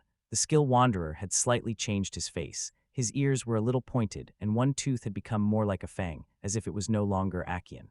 One of the larger goblins lunged from a blind spot and charged the adventurer with fury, breaking his concentration. The spear went right through him, piercing him completely. His gaze snapped to the side at the unexpected attack as he registered its brutality, and the blow staggered him, yet the hero's resilience and skill kept it from being critical. The character reproachfully said that sudden attacks were rude. Shifting into an unnatural form, he instantly confused the goblin who had struck him. A moment later, the hero landed a precise blow to the head, leaving the goblin no chance. An unknown creature, likely a vampire that had taken over Aekian's body, declared in a commanding voice that everyone would now see a vampire's true power in battle, and added that the body's owner would certainly hear this appeal. Acting immediately, he began a loud chant of skills that wiped out the goblins in seconds, leaving them no chance despite their numbers as they fell one by one. The talking vampire rejected any tie to mere mortals, declaring they were beings who manipulated life itself and sought its extremes, and demanding they never forget it.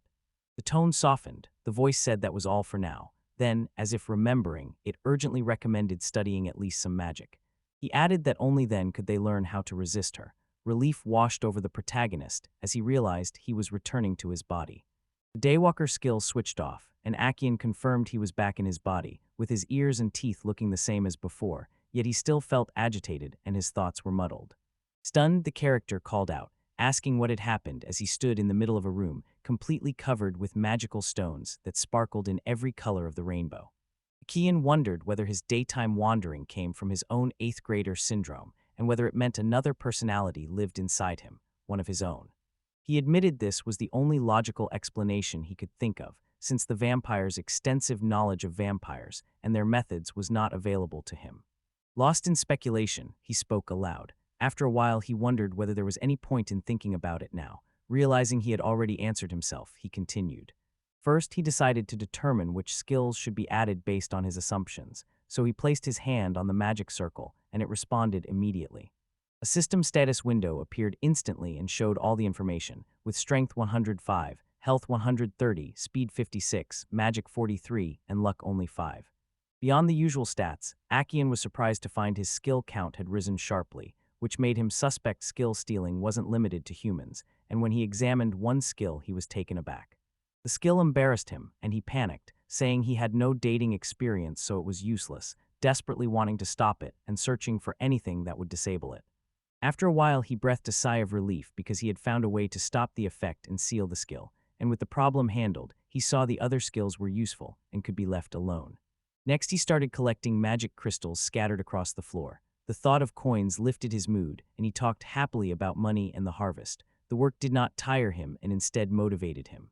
Kiyoung spotted a bag among the rocks. Because it had fallen with the rocks, he assumed it was a magical item. The adventurer used his appraisal skill to identify it. Examining the found object, the young man was struck by its description. It could hold enough items for a whole room, and he was pleased at its usefulness, especially because the game could not be used around other people. After finishing his main business, he put on the bag, found it fit perfectly, and decided to try out the skills he had recently stolen right away.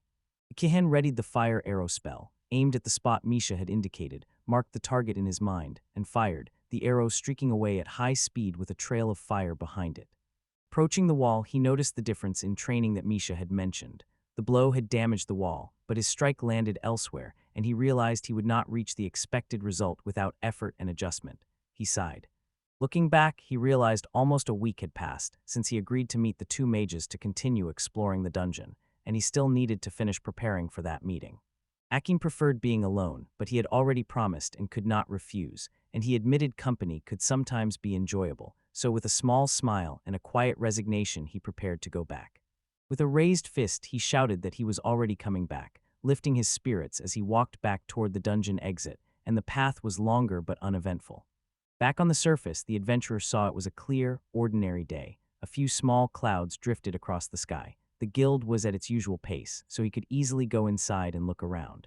Arriving early, he decided to start exchanging stones instead of waiting for the others. A familiar voice called out to him. It was Mash's voice, and they had come a little earlier too.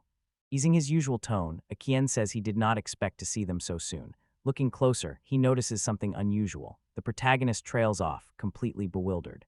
Clearly embarrassed, the girl began to apologize, stumbling as she mentioned the group and saying it would be better for them to disperse. The reason was a boy standing between the mages, watching a Cheon with a satisfied smile.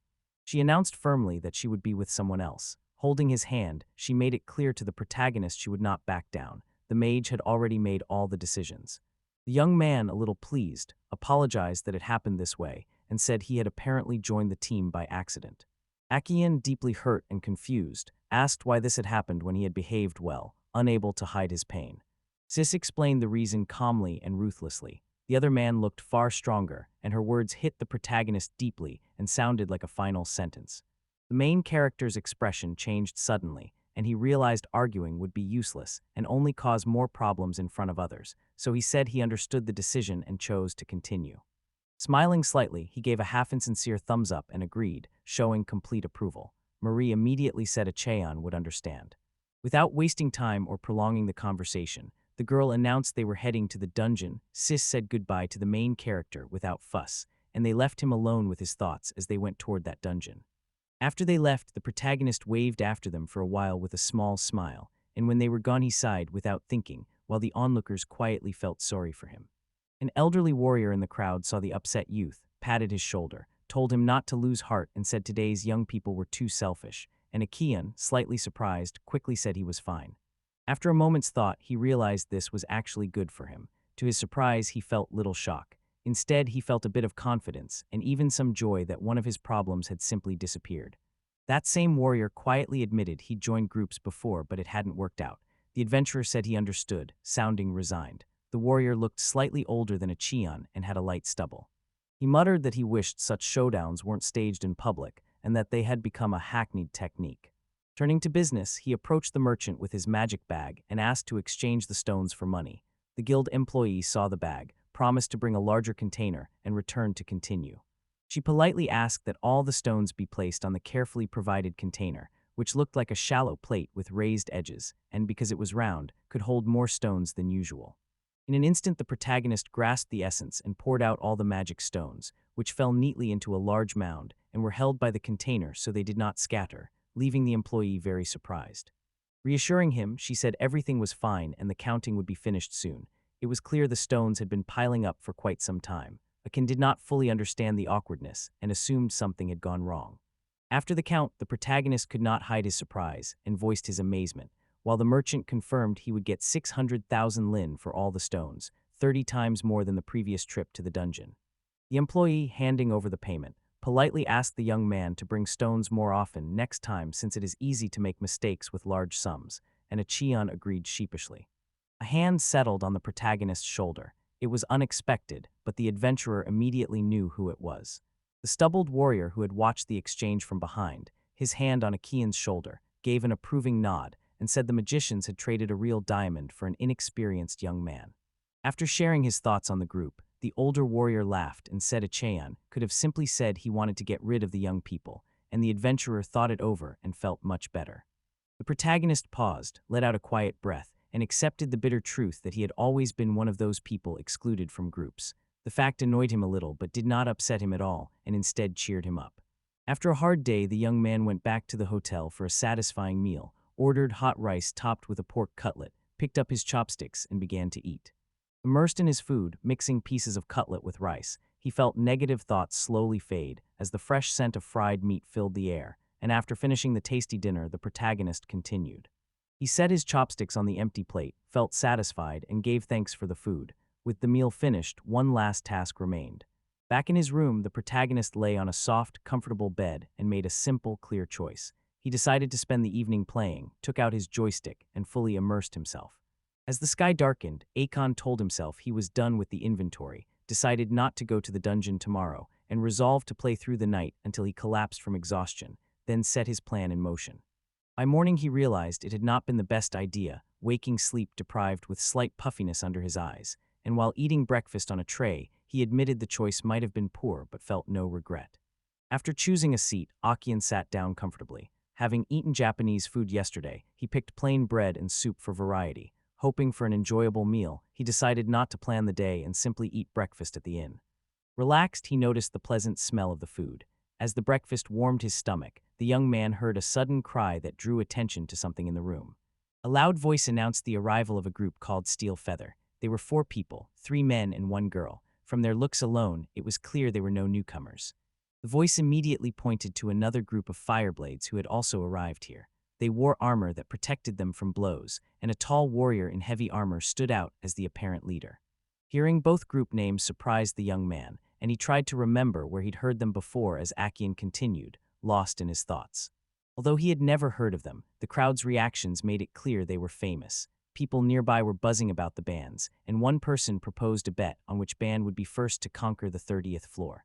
Several good-looking people stood in both groups, but the girl with the steel feather caught his eye, reminding him of Zira who had chased Ban, and he wondered about her background. After reflecting, he realized it was none of his business, and calmly continued his breakfast. After some time, he finished it and thanked again for the food. Leaving the tavern, Kian had no plan and walked past the houses looking for ideas while the sun glinted off their roofs. He suddenly remembered 3 things he'd forgotten: buy the components for the magic, prepare for the next descent into the dungeon, and gather information about current treats and possible threats. Seeing how many tasks were planned, the young man looked a little embarrassed and admitted there were too many plans. The protagonist had expected none, but there were 3. Confusion showed on his face. Akihan chose to act right away. After choosing a starting point, Akihan went to the guild. Walking up to the information desk, Akihan decided to ask about the treats. The treats were monsters from the dungeon. After hearing about the treats, the employee asked the question again. Eventually, the hero learned that some monsters appear on the dungeon's 30th floor and pose a serious threat to solo adventurers. He told himself the employee's answer was a bit rude to him. Continuing the story, she said the current record was the 40th floor, closed by a group called Hero's Sword, and suggested Acheon cooperate with the groups he had recently learned about. They were only going down to the 30th floor. The employee politely mentioned, clasping her hands and smiling, that the guild would be happy to accept and accommodate his request if he needed services. He understood what she was getting at. He clasped his index fingers, hesitated, and said he would think about it. He had other plans. Thinking of the 30th floor, the young man decided he had enough experience to try it himself first, and if that failed, he would submit an official request to the guild. Then with his mind made up, he headed in the right direction. After a while, he found the right place. A sign with a painted magic staff hung outside. It was a magic shop, and Akon felt some anticipation because it seemed to be the shop he had been looking for. The shop assistant greeted the man politely, and from his behavior, immediately assumed he was there for the first time. Very experienced, she could tell at a glance. The protagonist agreed with the employee's knowledgeable question. As a result, the employee briefly explained the store's purpose and its selection. Akihan listened closely. The saleswoman briefly explained the store's purpose, saying you can both buy and study spells here, and the protagonist had been right about it. Explaining the available magic in detail, she handed over a list, politely warned that the choice of magic depended on rank, and offered to help with anything unclear, and Acheon thanked her sincerely. Picking spells, he hesitated between several options, and finally chose the ones he often used in games, following a familiar logic. After studying the list, the adventurer chose 7 spells: light, protection against physical and magical attacks, a spell to strengthen cutting and direct blows, healing, and an antidote, all costing a total of 300,000 line. Hearing the final charge stunned the protagonist. After paying everything, he finally understood why Framry had warned about debts for magic. Magic turned out to be far more expensive than he had imagined. The seller warned the young man that imprinting the magic circle in his mind could be painful, and told him not to hold back from screaming if it became too much, and the specialist's expression shifted. Confused at first, Akian felt the process begin a second later, and couldn't hold back loud screams from the unexpectedly strong pain as he counted the seconds in his head, and after enduring it all, he headed back. Walking down the street, still stunned by the intensity of the pain, the protagonist drew a breath, noted it was unexpected, considered other, less painful ways to learn magic, and remembered this had never happened before. After the pain passed, the young man tried a spell right away. He said happily that he no longer needed candles and activated the glow magic. Small particles of light filled the whole room, which was convenient and practical. Akian sat on his bed with the joystick in his hands, thinking how much he had changed since he had taken the path of an adventurer, and how his days were now filled with adventures. Other thoughts came to him. Despite knowing many people in the city, he admitted he still felt lonely. A simple wish grew in his heart to find someone to just play games with. The next day, the young man went to the training ground. On arrival, he saw an unusually large crowd and was surprised by the lively atmosphere. When he heard someone talking, he decided to eavesdrop. From the conversations, Akihan realized everyone had gathered to conquer the dungeon's 30th floor. They said there was nothing to do there for now. He learned the famous groups Steel Feather and Fire Blade were recruiting. The adventurer recognized the 2 groups he had seen in the tavern recently. Recalling his guild conversation, the protagonist immediately grasped what they were discussing. A fleeting thought crossed his mind. They were recruiting, so he wondered if they would accept him. Doubt took over, and he was unsure they were really serious about storming such a dangerous floor.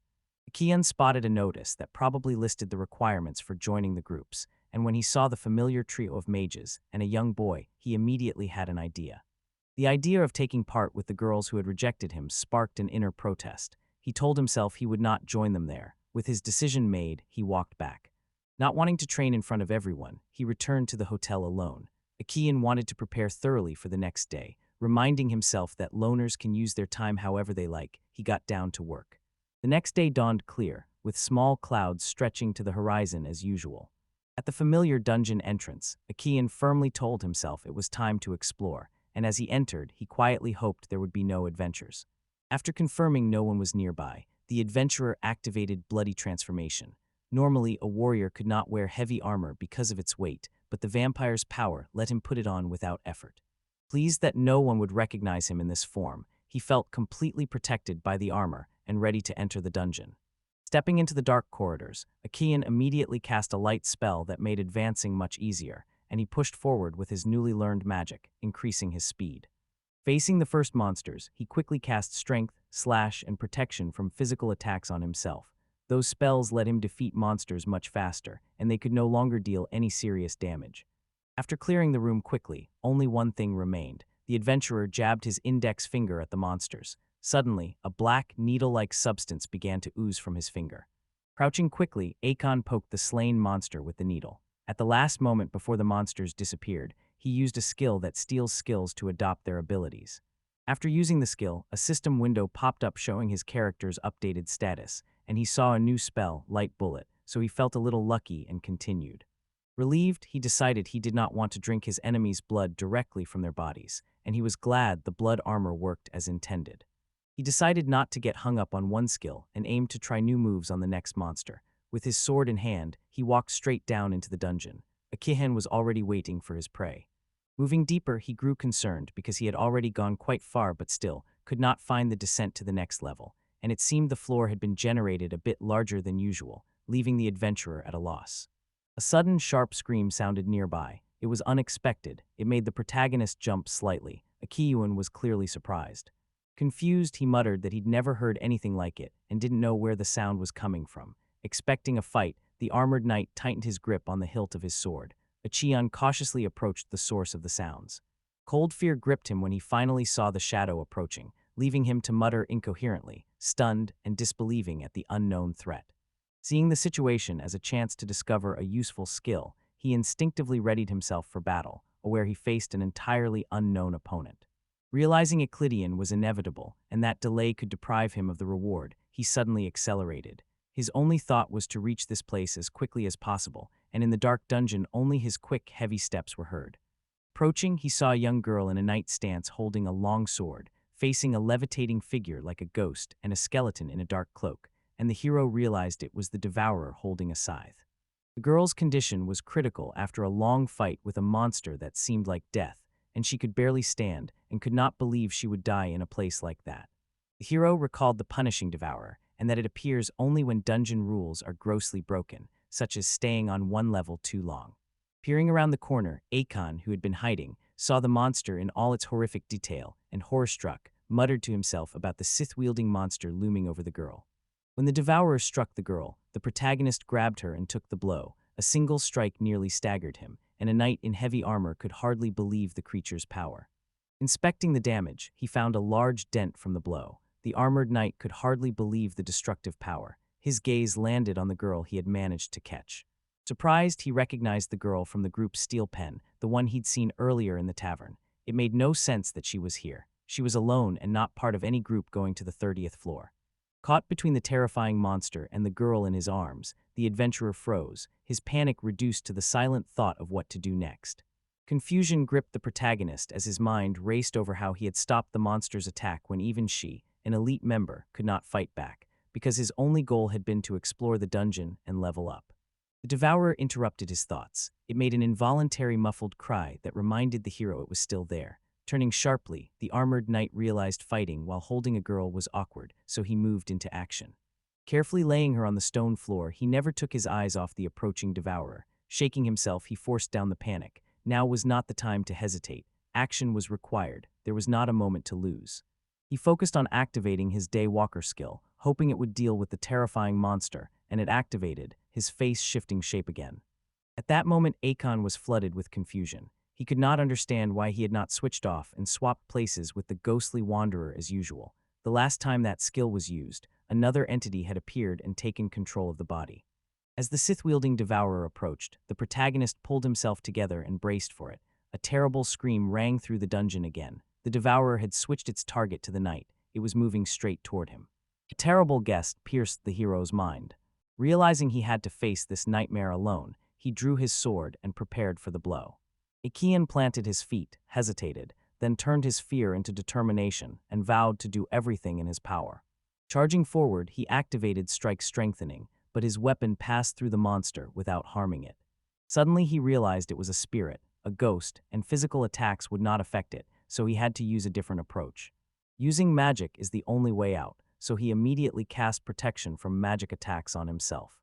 A new idea came to him. He focused, wrapped his sword blade in magic so it burst into flames. When he struck, he hit the trailing tail, cutting into it. The attack was successful.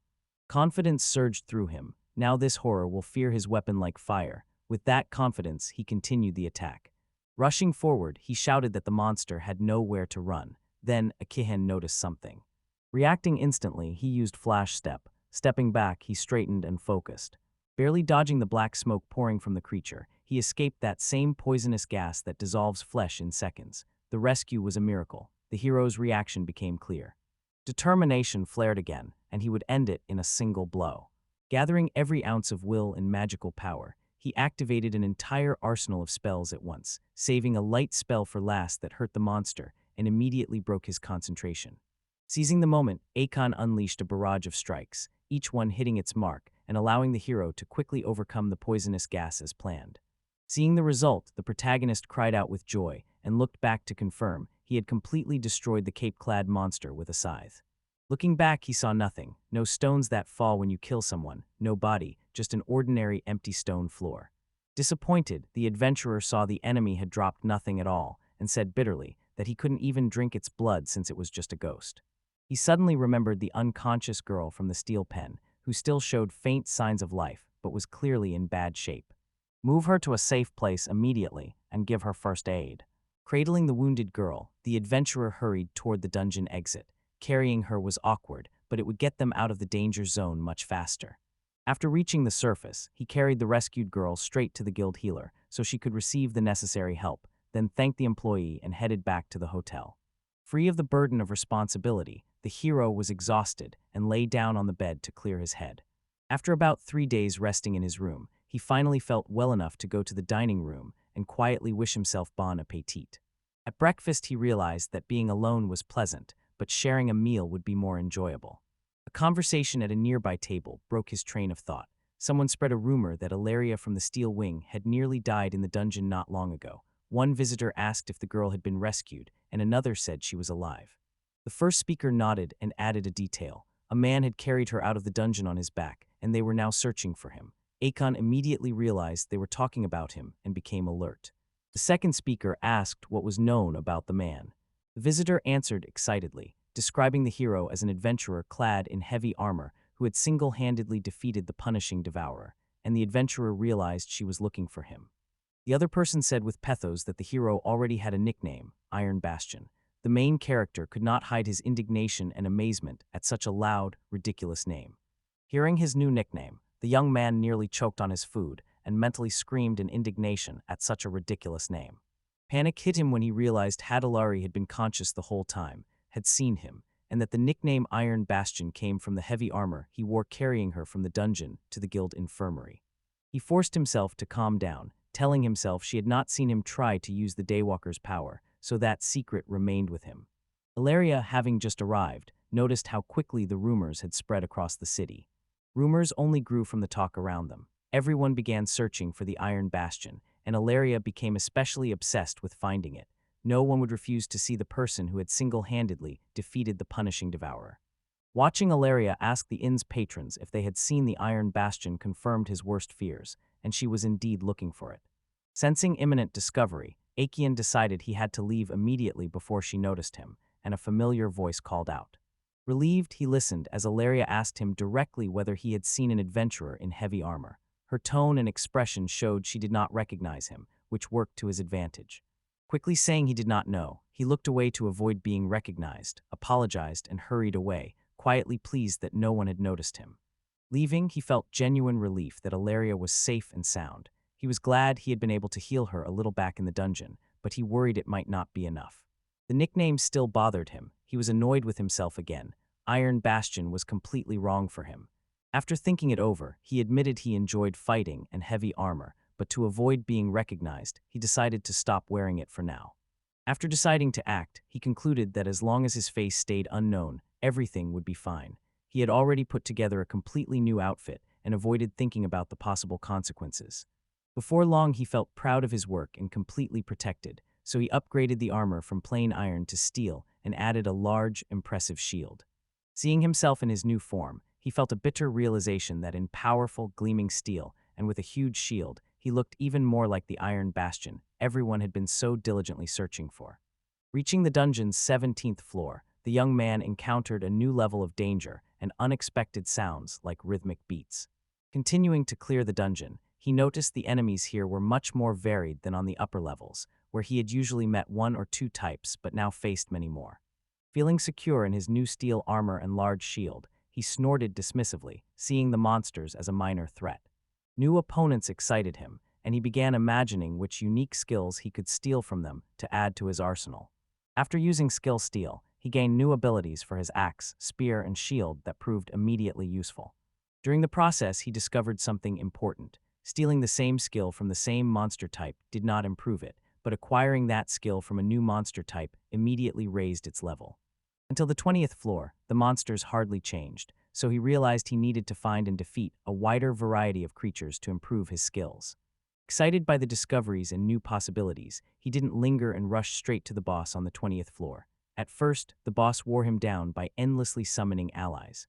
Akian stayed calm, remembering classic role-playing tactics. He focused on the threat and with a quick, skilled movement, destroyed it. Despite the difficulties, the knight and the heavy armor gained the upper hand. Squatting, he drew the skills from the destroyed body. Thankfully, he hadn't forgotten the classic tactics he'd memorized during long hours of training. First, he had to destroy the summoner, then everyone else.